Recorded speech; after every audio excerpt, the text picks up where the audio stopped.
last week's game was a great spectacle in terms of the number of fans. That was a great occasion. Went away with a point. So were you happy with that and moving on from that? Like I said after the game, I think the atmosphere was great at the stadium. We overall happy with our performance. I think we deserved more from the game. I think if one team should have won the game, it should have been us. But there are also things there that we need to do better, and those things we're working at. And we know new players coming in. January for us will be a lot about developing and growing, and that's what we're doing. Are you still expecting more players to come in? Yeah, I hope so. In terms of preparation for this game, how's that been? It's been as good as it can be in when there's minus degrees in Great Britain. So we have to change around the training times a little bit and so on. But the players have been great, staff have been great, and I think we have made the most of the opportunities. You're coming up against Brighton. You've had a change of management. How has that been, like, focusing on that game, knowing that you probably haven't played that many games with a new style of manager? Yeah, that's always a little bit different, of course. And now they played 2 games, and they played 2 different formations in those games. So they're keeping us guessing.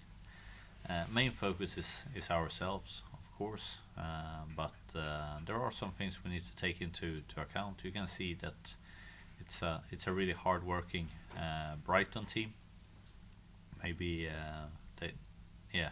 that has worked well in the games that they have played so far. So we know it's going to be a tough challenge going there, and we're going to do our best. Okay, thank you. Best of luck. Thank you. Perfect. Hi Jonas, as that draw against Chelsea, United scored even more, because I saw at full time on Sunday, you all sort of gathering around and on a halfway line, and I could see all the disappointed faces at full time. The fact that you'd conceded that late equaliser. So has that United scored even more as you try and usurp Chelsea this season and try and get that title? I think the ambitions is very clear that we want to go for trophies. And we want to do our absolute best to do that, and of course we should be disappointed when we lose a lead in the 89th minute. So that part, I think it's natural. Important thing is to understand that from every game there are things to learn, and if we can put that into practice in the week, we can become better and more mature as a team. You said last week in your press conference that you wanted to sign a world-class centre forward this month. With considering the chances you had in the second half against Chelsea, is that sort of highlighted even more why you want to bring someone in that sort of position this window? I don't think I used the words world class, even if I like that as well. I think I used the word prolific goal scorer, but that's still my plans, and a consequence of having Beth and Viv injured for the rest of the season is that we lose a lot of our historical scoring contribution in the existing player squad, and of course we can work on ways where we can find that internally, but my idea is also we need to bring in someone external in order to help us with that. And obviously Manu Ibushi's joined Spurs this week on loan, and obviously transactions between Arsenal and Spurs don't normally happen very often, so can you explain the thought process behind that one? Thought process was that Mana needed to be in an environment where she played more than she did in ours, and then of course with a player like Mana there's a lot of interesting clubs, and it's not really my business to decide which club we make the transfer to. So I mean that's the players and the club that do that work. And lastly from me, the spotlight's been put on the fact this week there's only 4 female coaches managing in the WSL. As we build on sort of the legacy from the Euros in the summer, how do we try and get more female coaches into the game and coaching in the WSL? I think the question is wrong. It's not the WSL that it's the problem. The problem is that you see in all the technical staff in all the professional clubs in the men's side, how many female technical staff do you have in the game? It's incredible when you see in all other parts of society, you can have female prime ministers, you can have female presidents, but you can't have a female coach coaching in the Premier League for some reason. Why? I think it has to be the single-handedly the most under-tapped resource that is in professional football. It's female coaches.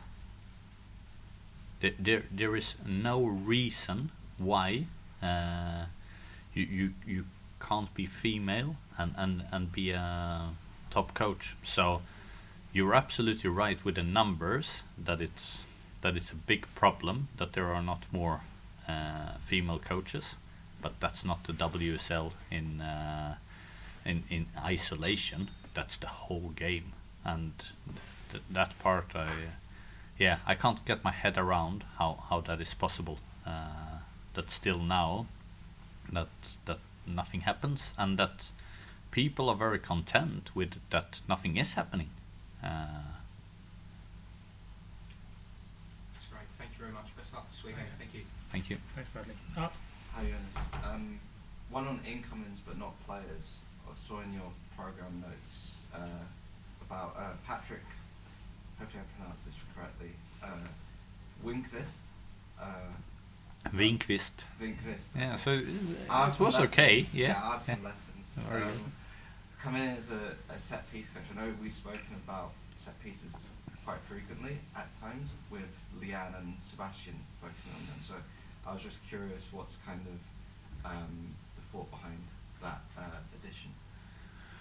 Thought behind the addition has been that we have gone through a process where we have had set pieces in roles that has been combined around having that in, but then also combined with other responsibilities, and the thought of that is to make that more clear, that we have one person that first and foremost take the responsibility for the set pieces, and then if time allows also can of course help the technical team with other stuff, but it's to clarify and essentially put in more resources into that area.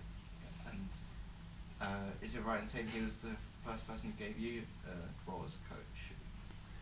Yeah, it is quite right to say so, actually. I'm just wondering, I guess, what did you remember from that time maybe, and how do you reflect on that time? So I was a very young coach at the time, and I reached out to Malmö FF's youth academy, which Patrick at that time was the academy manager for, and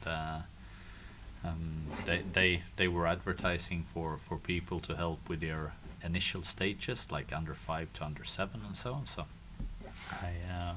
I was still in high school, but I reached out and I wanted to take part. And what I found was fascinating was not that he gave me a role there.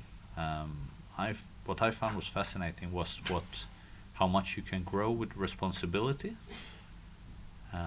Once you get a coaching job, for example, and somebody is trusting you with thing and trusting you that you will take care of certain thing, that helps you grow a lot as a person. And when I've been reflecting on my own coaching journey, none of that would ever been possible without me giving responsibility from people that in the beginning have no reason to trust me, basically, because we don't know each other, but they do. They get a sense of feeling and so on that they trust you, and they give you responsibility, and then of course it's what you do with it. But so if it's something that Patrick has inspired me with, and I hope I try to live as a head coach today, is that I try to give people that I work with responsibility as well, because I think it brings the best out of people. Thank you. Thanks, Art. We'll come to a few from the call now. Tim, do you want to begin? Yeah, sure. Hi, Jonas. One of the conversations a lot of Arsenal fans have been having at the moment about, the January activity are the homegrown rules, which around how many homegrown players you have to have in the squad. And I mean, I don't think those rules are crystal clear to the public, but I wonder whether that's been a consideration for you in January with the overseas players coming in, and whether at some point soon there will have to be a pivot towards looking at players who qualify as homegrown. If I'm completely honest with you, Tim, so is it that I'm aware that there is the rule, but we have an organization where other people have that as their responsibility. But our main priority is always to look in our own academy first, and after that it's of course to look in the local areas to try and find the best fit there. So no matter what the rules is, we try to find players first and foremost that have a natural connection to this area and to Arsenal. But there are other people in the organization that is much better to answer or to make that question to than me. And my other question's about, I'm really interested in the signing of Sabrina D'Angelo, the goalkeeper. When I think of Mana, I think of like possibly the best short distribution goalkeeper out there in terms of building up play. I've never seen Sabrina play, but I spoke to a Swedish journalist about her last week, and she said like the first thing that jumps out about Sabrina is her long distribution and how quickly she starts attacks.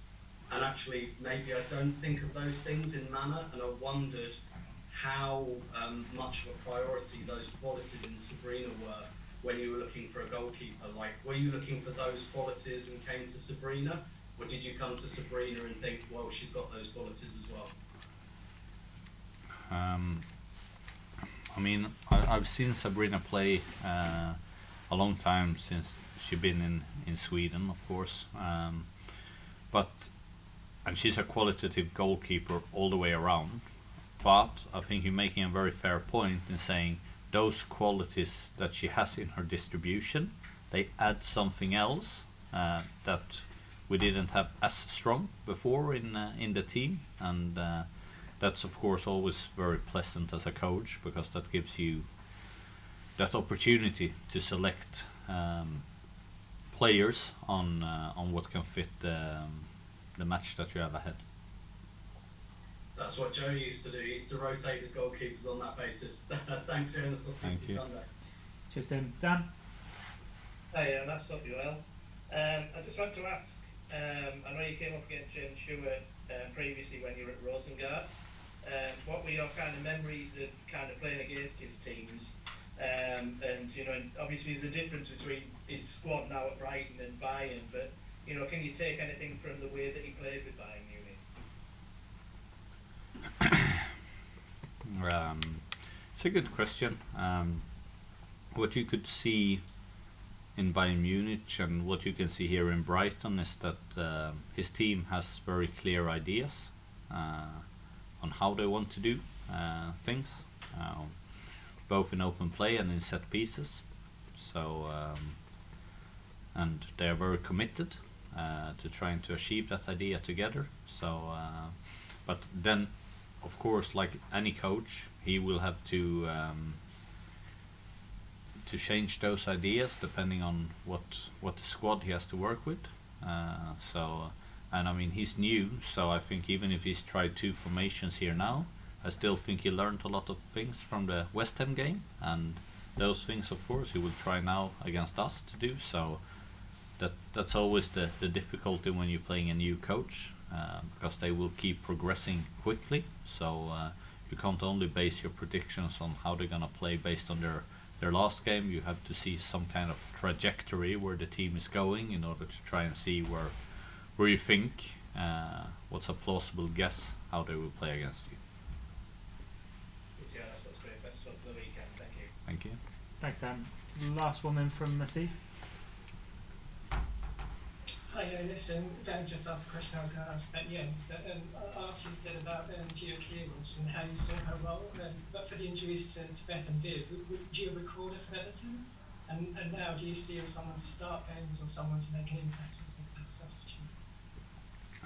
Gio is a really really talented player. She's very explosive. She's good on the ball. I think she can hurt almost any defense that she would play against. What she needs in order to start games for us is first to get consistency in training, and to build that through game minutes, and that's what we try to achieve by loaning her out to Everton, and to be completely honest with it, I hope that was going to be the case, that when she returned to Arsenal she would come here and be ready to practice fully and to be a 90-minute player and getting that experience. But because our situation changed, and maybe because things how they were in Everton, that's not the case here now. So I see all the potential in Gio, but we need to be have patience with it and take good decisions. And I think that's going to require a little bit of time, and of course big commitment from both the staff and the player to get that right. Thanks, Jonas. Best luck and so on. Thank you. Steve. Very quickly, last one from yourself, Phil. Oh, hi, Jonas. I just want to do a quick team use check. Is there like to be any kind of changes from the squad that you had last week for this week in terms of availability? No, nothing that I could think about now. Great. Okay. Cheers. Thanks. Thanks, everyone.